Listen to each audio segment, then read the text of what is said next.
Се наоѓаме во село Гаврово каде се одвиваат градежни работи, а при тие градежни работи денеска е пронајден еден предмет, па можеби од последната светска војна.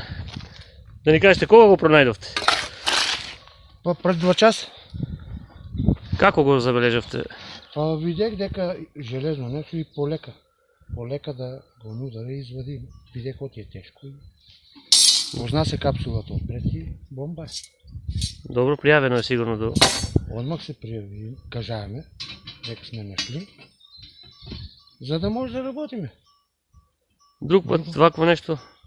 А и порано имам наодено како детенце. Кај нушти одееме да береме и најдеха една со здрвена рачка, истото не беше експлодирала.